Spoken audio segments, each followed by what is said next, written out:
Welcome to vision day classes the way to success. मैं सुशांत राय, आपका chemistry का teacher. तो उम्मीद करता हूँ कि आप लोग क्या कर रहे होंगे, लास्ट लेक्चर मेरा बड़े अच्छे से ध्यान से देखे होंगे। और अपन लास्ट जैसे कोई भी सीरियल हम लोग देखते हैं तो मैं बार बार कहता हूँ, क्या कहते हैं कि अब तक हमने देखा, अभी तक देखते हैं ना कि पहले जैसे कोई नया एपिसोड आता है तो क्या देखा जाता है कि हमने लास्ट एपिसोड में क्या देखा था कि गोपी बहू कहाँ गई थी, ऐसा कुछ होता है ना। सिमिलरली वही तो मैं वही रिकॉल कराऊंगा कि हल्का सा पीछे चलते हैं कि सॉल्यूशन में हमने लास्ट लेक्चर में क्या देखा था। अपने देखा होगा कि नॉर्मल हमने कि मोलारिटी, मोलालिटी, मोल फ्रैक्शन, इस सब पे हमने चर्चा किया था और एक एक क्वेश्चन भी किया था। और मुझे ऐसा उम्मीद होगा कि आप कम से कम एक एक टॉपिक पे कम से कम 20-20 क्वेश्चन किए होंगे घर पे, क्योंकि जब तक आप प्रैक्टिस नहीं करेंगे क्वेश्चन का बेटा कोई मतलब नहीं है हमारे थियरी पार्ट का और आपके नोट्स बनाने का। क्योंकि ये हम लोग पढ़ के आ रहे हैं, हम लोग फिजिकल केमिस्ट्री पढ़ रहे हैं और फिजिकल केमिस्ट्री का मतलब होता है कि you have to try more and more questions, तब जाके उस टॉपिक पे आप क्लियरेंस दिखा पाओगे। जैसे मैंने कहा था कि लास्ट लेक्चर हमने कहीं पार्ट्स पर मिलियन पे हम रुके थे, मैं वहीं से स्टार्ट करना चाहूँगा कि अपन पार्ट्स पर मिलियन का मतलब क्या होता है। जैसे आपको यहाँ दिख रहा होगा अपन ने इसके ऊपर मोल फ्रैक्शन पढ़ चुका था, आज क्वेश्चन मोल फ्रैक्शन का मैं कराऊंगा। उससे पहले छोटी सी एक टॉपिक है हमारी जो कि क्या है, हमारी पार्ट्स पर मिलियन पे क्वेश्चन हमारे कैसे बनेंगे, उसको कैसे क्वेश्चंस बनते हुए हमें देखना है। अब यहाँ से ध्यान से देखो, जैसे यहाँ आप देख पा रहे हो पार्ट्स पर मिलियन का यूज़ कब करते हैं। देखो नॉर्मली अगर मैं इसे ये बताऊँ तो लिखा है, इसको शॉर्ट फॉर्म में अपन लिखते हैं PPM। PPM यानी पार्ट्स पर million of A solute by mass in the solution is the mass of solute. देखो इसमें ये कह देना कि ये मास का ही है, बस है मास बाई मास का, ये गलत होगा। ये मास बाई मास का भी हो सकता है, W बाई V का भी हो सकता है, M बाई V का भी हो सकता है। ये तीनों केस के लिए एप्लीकेबल है पार्ट्स पर मिलियन। पार्ट्स पर मिलियन का एक छोटा सा मतलब समझिएगा कि PPM of A solute, PPM of A solute by mass in the solution is the mass of solute present millions parts of the mass of solution it can be ppm। देखो सबसे आसान तरीका समझो मैं क्या कह रहा हूँ। जब किसी सॉल्यूशन में सॉल्यूट की मात्रा ट्रेसेस फॉर्म में बहुत कम मात्रा में डाल दी जाए। जैसे मान लो कि मैं कहूँ कि तुम्हारे पास 1 करोड़ रुपए है और मेरे से 10 रुपये ले लो तुम। अब बताओ तुम्हारे पास टोटल कितने हो गए। कहोगे सर 1 करोड़ 10 रुपये, पर 10 रुपये का जो अमाउंट है वो क्या है, तुम्हारे 1 करोड़ के मायने में कम है कि नहीं, बहुत कम है। तो इसे कहेंगे कि जब सॉल्यूट को काफ़ी छोटे अमाउंट में सॉल्यूशन में प्रेजेंट हो उस समय हम किसका यूज करते हैं, PPM। और सिमिलरली एक होता है PPB, पार्ट्स पर बिलियन। सेम केसेस में क्या होता है, कुछ नहीं करना बेटा, कोई क्वेश्चन आया नहीं, अगर आया तो देखो क्या करोगे। PPM क्या होता है, मास ऑफ सॉल्यूट लिख लेना, कितना तुम्हें दिया गया है, अपॉन मास ऑफ सॉल्यूशन ले लेना। दोनों ध्यान देना, दोनों किस में होने चाहिए, ग्राम में होने चाहिए। यानी अगर मैं कहूँ कि दोनों की अगर मैं बात जहाँ तक कर रहा हूँ ये कैसे क्लियर होंगे, उसका मतलब समझना कि पहले वाला जो क्वेश्चन है तुम्हारा कि दोनों केस में तुम्हें जो मास, जो सॉल्यूट का मास होगा उसको लिखना है ऊपर इन ग्राम, और नीचे लिखोगे total mass of the solution, वो भी ग्राम में होना चाहिए। बस multiply by 10 to the power 6, 10 to the power 6 से मल्टीप्लाई कर दीजिएगा तो ये तुम्हारा किस में चला जाएगा, पार्ट्स पर मिलियन। अगर मैं पार्ट्स पर मिलियन ये 10 to the power 6 हटा दूँ तो देखो नॉर्मल समझो, mass of solute upon mass of solution. ये तो ऐसा लग रहा है ना कि मास परसेंटेज की बात कर रहे हैं हम लोग। मास को हटा दूँ, volume of solute upon volume of solution, ये वॉल्यूम परसेंटेज की बात हो रही है। Mass of solute upon volume of solution, ये किसकी बात हो रही है, मास बाई मास की बात, मास बाई वॉल्यूम की बात हो रही है। नॉर्मल कंसीडर ये करना है तुमको कि जहाँ पे सॉल्यूट की मात्रा काफ़ी कम हो जाए वहाँ पे हम PPM का यूज करेंगे, यानी मास ऑफ सॉल्यूट कोई भी कंपोनेंट हो सकता है upon mass of solution in gram, दोनों ग्राम में, और multiply by into 10 to the power 6 कर देंगे पार्ट्स पर मिलियन। 10 to the power 8 कर दोगे तो पार्ट्स पर बिलियन। ये नॉर्मल कॉमन सेंस है, इतना नॉर्मल आपको आना चाहिए बेटा। देखो मैंने लिखा भी है, similarly PPM by volume is the volume of solute in the ml। Same case वही जैसे मैंने कहा कि वॉल्यूम का भी बनाओगे तो सेम करोगे, volume of solute in ml ऊपर और volume of solution in ml in solution नीचे, multiply by 10 to the power 6। ये था तुम्हारा छोटा सा पार्ट्स पर मिलियन का।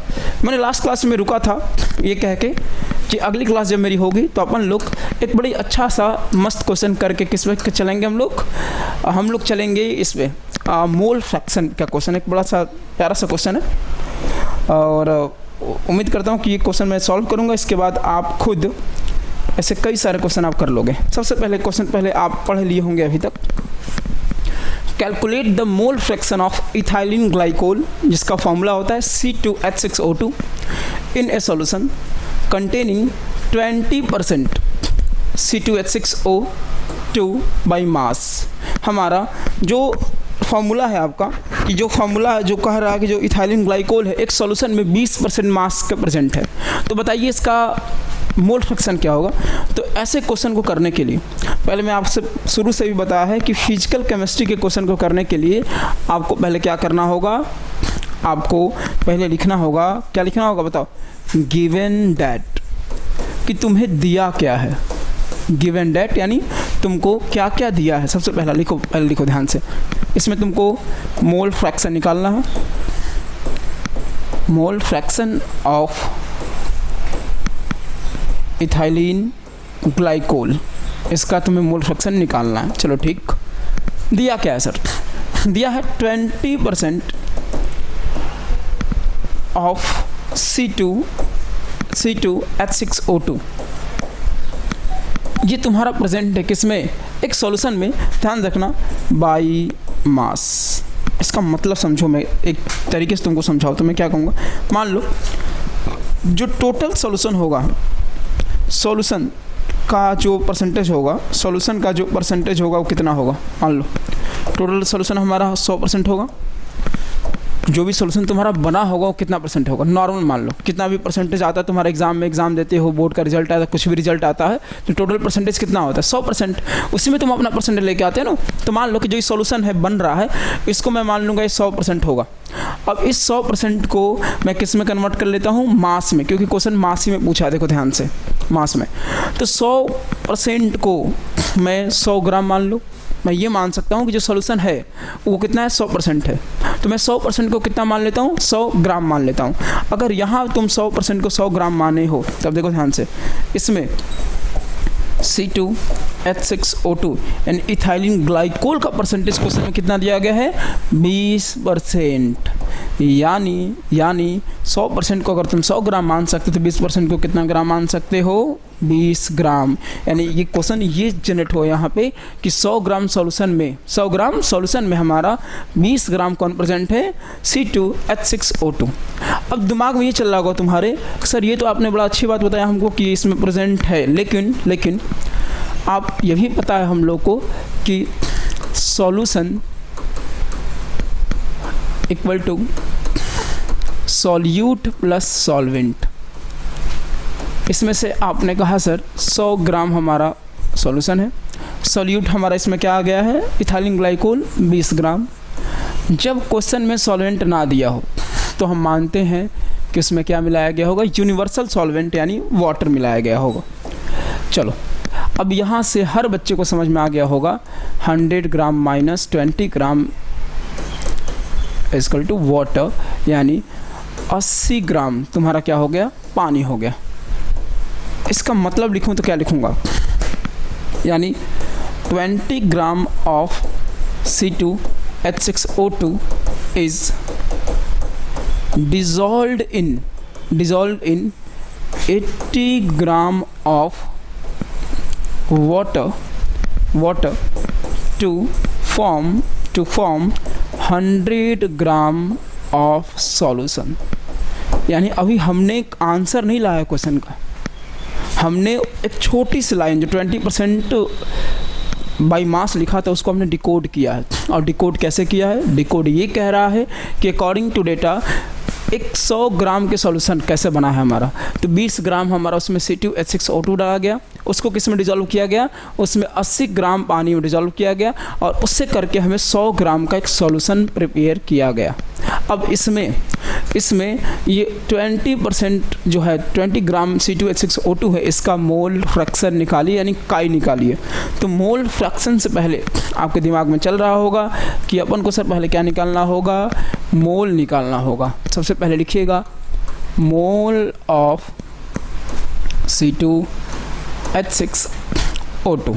तो क्या फॉर्मूला होता है, given mass upon molar mass, given mass upon molar mass. अब अकॉर्डिंग टू क्वेश्चन से देख सकते हैं कि हमें क्वेश्चन में C2H6O2 कितना दिया गया है, 20 ग्राम दिया गया है। और क्या कर सकते हैं, इसका मोलर मास निकाल लेते हैं। यहाँ निकालते हैं अपन मोलर मास ऑफ C2H6O2 कितना आ जाएगा, ध्यान से देखिएगा। कार्बन का 12 एंड डायरेक्ट में लिखता हूँ 12 × 2 प्लस हाइड्रोजन का 1 × 6 प्लस 16 × 2 कितना हो गया, 24 यहाँ हो गया, 6 यहाँ हो गया, 32 यहाँ हो गया, यानी 24 × 6 = 30 62 ग्राम पर मोल।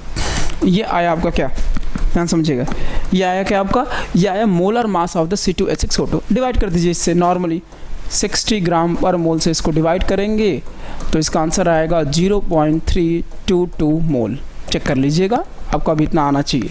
हमने अभी एक पोर्शन का मोल निकाला, हमने क्या किया, एक पोर्शन का मोल निकाल। सिमिलरली इसमें एक और कंपोनेंट है, उस कंपोनेंट का नाम क्या है बेटा, वाटर, यानी mole of H2O। Similarly given mass upon बेटा मोलर मास। इसमें गिवन मास कितना है, क्वेश्चन में देखिएगा हम लोग निकाले हैं 80 ग्राम, और मोलर मास ऑफ H2O सबको पता होता है 18 ग्राम पर मोल। इसकी वैल्यू चेक करिएगा, आएगा 4.44 मोल। इतना छोटा मोटा कैलकुलेशन तो आपको आना चाहिए, ये उम्मीद आपसे रखी जा सकती है कि छोटा मोटा कैलकुलेशन आपको आना चाहिए। देखिए जो क्वेश्चन चलते हैं ना मोल फ्रैक्शन वाले, थोड़े से लेंदी होते हैं, एक स्टेप में नहीं आएंगे, इट्स टेक टाइम, लेकिन ये प्रोसेस बड़ी आसान है। परेशान हो जाएंगे कि नहीं हम एक ही पेन उठाया और एक पेन में आपको क्वेश्चन करके दिखाएं, तो वो पॉसिबल नहीं होता। देखिए जैसे आपके सामने देखिए मैं 3 स्लाइड लिया, अभी 2 स्लाइड और चाहूँगा। यानी इसके स्टेप होते हैं कि पहले कंपोजिशन चेंज करिए, परसेंटेज से मास में लेके आइए, मास के बाद मोल निकालिए, मोल के बाद मोल फ्रैक्शन निकालिए, यानी इसका स्टेप लंबा चलेगा। और छोटा मोटा कैलकुलेशन तो मैं उम्मीद कर सकता हूँ कि आपको तो आते ही होंगे, इतना तो उम्मीद मैं कर ही सकता हूँ। चलो जैसा कि मैं आगे आया, हाँ अगला स्टेप क्या है, अब अपन क्या कर सकते हैं, अब मैं क्या लिख सकता हूँ, मोल फ्रैक्शन लिख सकता हूँ, यानी जो मुझसे पूछा गया था, यानी मोल फ्रैक्शन ऑफ C2H6O2।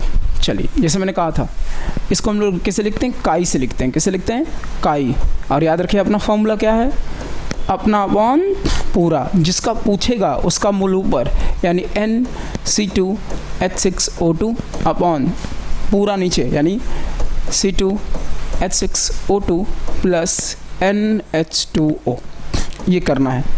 अब अपना थोड़ा सा प्रीवियस क्वेश्चन देख लो, क्या है, इसका मूल कितना है, 0.322, यहाँ लिख लो 0.322, क्योंकि ध्यान से देखो ये अपना है नीचे 0.322 प्लस वाटर का कितना है 4.44, यानी ऊपर हो गया 0.322 और नीचे कितना हो गया 4.764 जो भी होगा, ठीक है। अब इससे थोड़ा सा अगर आपको डर लग रहा है तो ऊपर भी मल्टीप्लाई बाई 1000, नीचे मल्टीप्लाई बाई 1000। ऐसे क्या होगा, ऊपर हो जाएगा 332 और नीचे हो जाएगा 4464। डिवाइड करेंगे, आपका आंसर आएगा 0.68। ध्यान रखिएगा इसका कोई यूनिट नहीं होगा, इसकी कोई यूनिट नहीं होगा। This is the first time. अब देखो हमें पूछा यही था, इसके थ्रू तुम वापस से किसी का लिख सकते हो, H2O का लिख सकते हो। अब H2O को मूल ऊपर कर देना, ऐसे निकाल सकते हो, या तुमको बड़ा अच्छा एक मैं रूल पढ़ाया था कि chi A plus chi B equal to 1, याद होगा। अभी लास्ट लेक्चर में एक्सप्लेन किया था कि एक कंपोनेंट में जितने कंपोनेंट होंगे सबका मोल फ्रैक्शन इक्वल करोगे तो 1 के बराबर आएगा। यानी आप ये कह रहे हैं सर यहाँ के लिए C2H6O2 plus chi H2O equal to 1, इनकी वैल्यू। अब देखो इतना स्टेप करने से बेटर है कि हम एक काम कर लें, इसका मोल कितना है, इसका मोल फ्रैक्शन कितना आया है, तुमने निकाला है 0.68 plus chi H2O equal to 1, यानी काई H2O इक्वल टू 1 माइनस 0.68। अब बताओ आने गया आंसर, आ गया कि नहीं आंसर। यानी नॉर्मली अगर तुम चाहो तो नॉर्मली तुम कैसे निकाल सकते हो, माइनस करके देखो, जैसे एक मैंने पढ़ा, अगर इसका प्रोसेस देखा जाए तो इसका प्रोसेस क्या आएगा नॉर्मल। इसका प्रोसेस है कि तुम्हें क्वेश्चन दिया होगा परसेंटेज फॉर्म में, नॉर्मली देगा, तो ऐसा मान लेना है हमको कि जो सॉल्यूशन का परसेंटेज है वो 100% है नॉर्मल एकदम, और उस 100% को अपन को अगर वॉल्यूम लिखा होगा तो ml मान लेंगे, यहाँ मास लिखा है तो मैंने क्या मान लिया, ग्राम मान लिया। सिमिलरली जो कंपोनेंट का परसेंटेज दिया है उसको भी तुम मास में चेंज कर लो पहला। और उसमें एक सॉल्यूशन में हम लोग पहले बताए थे कि 12th में बाइनरी सॉल्यूशन पढ़ना है, बाइनरी मतलब 2, तो कंफर्म होगा कि एक सॉल्यूट होगा तो दूसरा सॉल्वेंट होना चाहिए। अब पहला सॉल्यूट है, एक सॉल्यूट दिया है, सॉल्वेंट जब कुछ नहीं दिया हो तो हम उसको क्या मानेंगे, यूनिवर्सल सॉल्वेंट वाटर मान लेंगे, जैसे हमने यहाँ माना। फिर दोनों का आप मास निकाल लीजिए, मास निकल गया, फिर आप मोल निकालिए। मोल का फॉर्मूला क्या है, given mass upon molar mass, given mass upon molar mass निकाल लिए। जब इतना निकाल लिए तुम, तो फिर उसके बाद उन दोनों का मोल निकाल लो, मोल निकल गया। मोल के बाद अब मोल फ्रैक्शन क्या कहता है कि जिसका मोल फ्रैक्शन पूछा गया हो उसका मोल ऊपर अपन नीचे सबका मोल कर दो। ये नॉर्मल हमें बताया गया था, ऐसे करोगे तो नॉर्मल हमारा मोल फ्रैक्शन आ जाएगा। थोड़ा इनके क्वेश्चन थोड़ा सा लेंथी जाते हैं, थोड़े से बड़े जाते हैं, लेकिन गलत होने के चांसेस 0 होता है। यानी आसान क्वेश्चन है और आसानी से तुम इसको क्या भी कर सकते हो, मोल फ्रैक्शन के क्वेश्चन सारे क्वेश्चन कर सकते हो। तो हमने आज क्या देखा, आज हमने देखा पार्ट्स पर मिलियन देखा, पीपीएम देखा, आज मोल फ्रैक्शन देखा। कल हम बढ़ेंगे आगे की तरफ सॉल्युबिलिटी की तरफ कि सॉल्युबिलिटी क्या होता है, फिर उसके धीरे धीरे चलते हुए हेनरी लॉ क्या होता है, रॉल्स लॉ क्या होता है, ऐसे छोटे मोटे क्वेश्चन ऐसे बढ़ते जाएंगे ताकि आपको भी लगे कि हाँ हम लोग कितना पढ़ रहे हैं। मैं दोबारा कह रहा हूँ कि मैं अगर एक लेक्चर में एक क्वेश्चन ट्राई कर रहा हूँ तो प्लीज़ आप घर पे कम से कम एक लेक्चर से एक टॉपिक में कम से कम 4-5 क्वेश्चन लगाइए ताकि आपको प्रैक्टिस हो। मुझे यहाँ प्रैक्टिस नहीं करना है, मेरा प्रैक्टिस हो चुका है, मुझे आपको बस बताना है कैसे इसका स्टेप है। प्रैक्टिस आपको करना, बोर्ड का एग्ज़ाम मुझे नहीं देना बेटा, बोर्ड का एग्ज़ाम आपको देना है। तो आप कम से कम अगर यहाँ पे एक क्वेश्चन लगा रहे हो तो घर पे कम से कम 4-5 लगाओ ताकि मोल फ्रैक्शन के क्वेश्चन प्रैक्टिस हो जाए और ज़्यादा से ज़्यादा आप क्वेश्चन उसको क्या कर पाए। यानी हमने आज देखा मोल फ्रैक्शन। अगली क्लास हमारी किस पे होगी, पूरी चलेगी सॉल्युबिलिटी पर। तो उम्मीद करता हूँ कि आज आपका लेक्चर, जो मैंने एक छोटा सा लेक्चर रिकॉर्ड किया, जो आपको बहुत अच्छे से समझ में आया होगा। मोल फ्रैक्शन टॉपिक समझ में आई होगी, मोल फ्रैक्शन पे क्वेश्चन अटेम्प्ट कह सकते हो वो समझ में आई होगी। चलिए फिर मुलाकात होगी आपसे हमारे अगली क्लास में। चलिए डेट्स ऑल टुडे, आज के लिए बस इतना रखते हैं, फिर मुलाकात होगी आपसे हमारे अगली क्लास में। तब तक के लिए थैंक यू सो मच, जय हिंद।